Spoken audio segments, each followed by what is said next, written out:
Planet Hex. I'm Andrew Hawnt. If you haven't noticed, I'm wearing a Stranger Things t-shirt because this episode is all about Stranger Things. I am a comic book writer, a filmmaker, a dad, a geek, a guy with a day job, and a bunch of other stuff going on in life. And one thing that is weird about me is that I have a problem with things being popular. I don't know why. If something is enormously popular and loads of people get into it and everyone says, oh, you would love this, it completely turns me off it. I think because I've always had an interest I've always felt like a bit of a pop culture underdog. You know, I grew up in the 90s, but I loved the 80s. And as that wore on, I became more and more nostalgic and bitter. Wishing that video stores were still a thing and I could still buy tapes and wander around with the clunky Walkman. You know, just because I'm a miserable old fart sometimes. But yeah, Stranger Things came out, set in the 80s.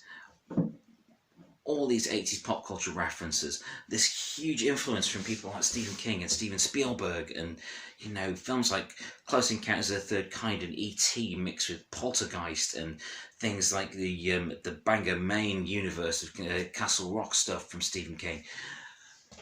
It sounds like paradise to me, but because it was so huge and so ubiquitous when it first came out in 2016, I was just kind of like, I don't think that's for me. I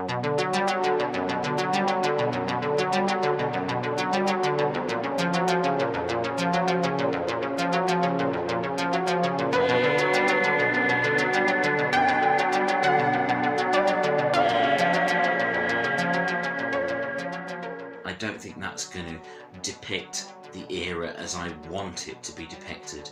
And how I wanted it to be depicted was on grainy old videotapes that were actually, you know, of stuff from the 80s, not something that was made to look like it was the 80s. I think I had a worry that it would kind of lampoon the era that I loved so much, you know, kind of make fun of it and its limitations technologically, and, you know, the fashions of the time and everything like that, and just the different cultural landscape of the era. So time went on with me completely ignoring it, but finally I gave in and got Netflix and thought, okay, I will give Stranger Things a try, and now I'm completely obsessed. You know, the making of book, it's an awesome Father's Day present for my wife. Thank you very much, my darling wife. The t-shirts, the music, I'm reading all about it.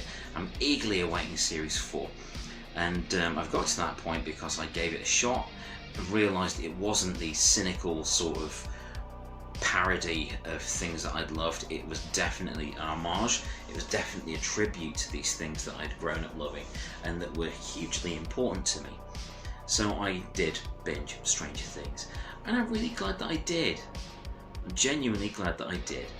The first season in particular is a perfect mix of like 50% Steven Spielberg and 50% Stephen King.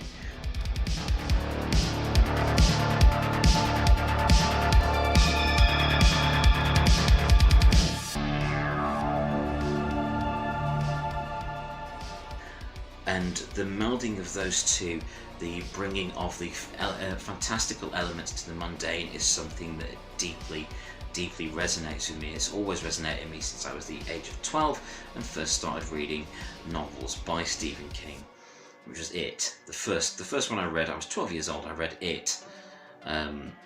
We were all asked to bring a book into school, and I brought It, and I read a lot of horror fiction, mainly Mr. King, and it did garner some concerned comments from teachers. Should I be reading this? And, you know, my parents were like, if you can read it, why not? You know, and I grew up with all this stuff, and it's in my DNA. The pop culture that is referenced and that is homaged in Stranger Things, it is part of my living self, honestly. And I got entirely engrossed in it, and I do apologise to me for being such a grumpy git about things, and I really genuinely enjoyed it. The first series is impeccable. I'm not going to go into a real spoiler territory here. I guess you know by now it involves the Upside Down, weird things, demogorgons, lots of 80s culture, 11 going and getting lots of nosebleeds.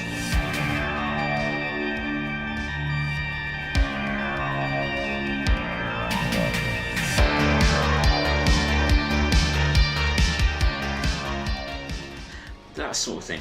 I think that sums it up, but it was so perfectly pitched and beautifully made, with great affection for things, a great affection for the storytelling and the characters over just lampooning an era. I got so much out of that first series, it was unreal. The second, I enjoyed the second series. It had a lot going for it. However, it was, in my opinion, it was too long.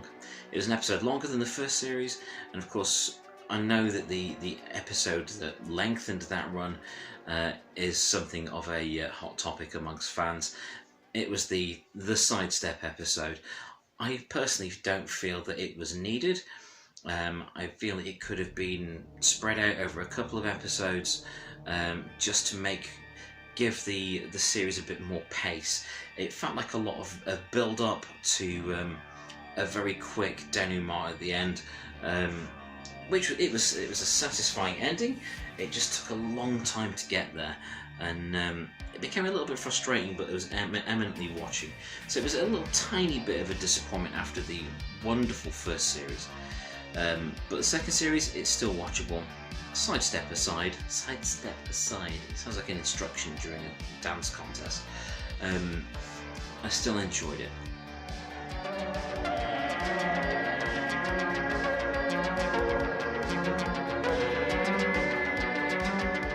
Series 3 is bigger.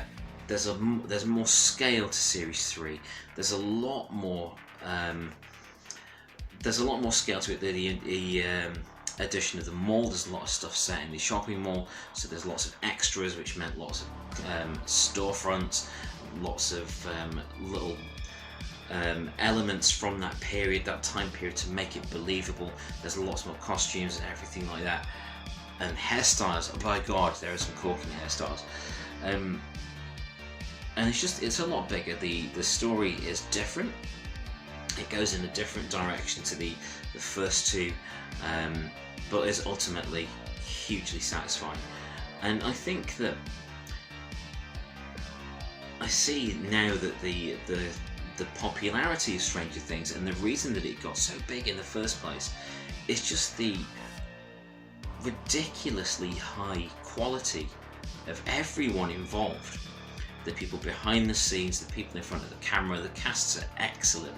I mean, Millie Bobby Brown as 11 is just incredible. What a performer, an excellent performer. So intense and able to convey such a strange character's inner workings with such clarity and depth.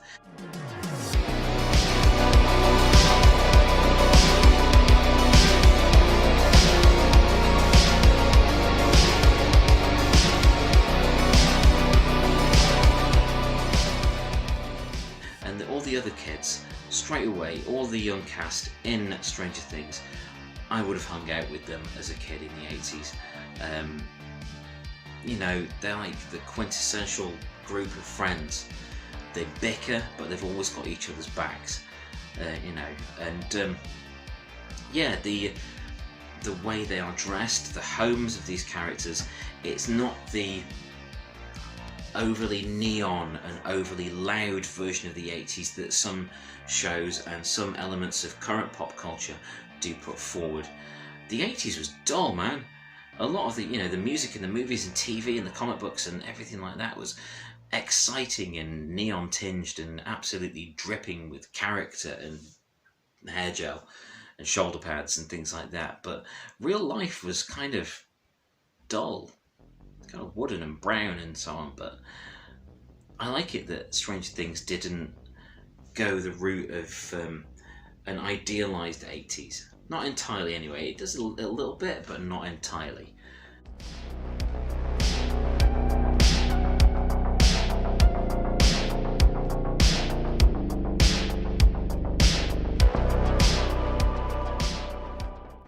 so glad I did it.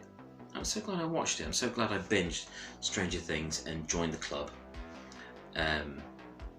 You know, it was amazing to spend some time around these characters. All of them, they're all great. I mean, Hopper, he's so cool. I just love the whole thing. I am curious to see where it goes with Series 4. See if there's going to be more laboratories and more gateways to other dimensions. I hope it's a different approach, but you know, I'm not sure it can reach the heights of the first series and the third, but you know, stranger things have happened. I'm sorry, I couldn't resist. I had to, I'm sorry. I'll probably put a little caption up saying, oh God, why did you do that? Or something similar while I'm editing it. Not going to apologise. But yeah, Stranger Things. That's good, isn't it? Why didn't I watch it before?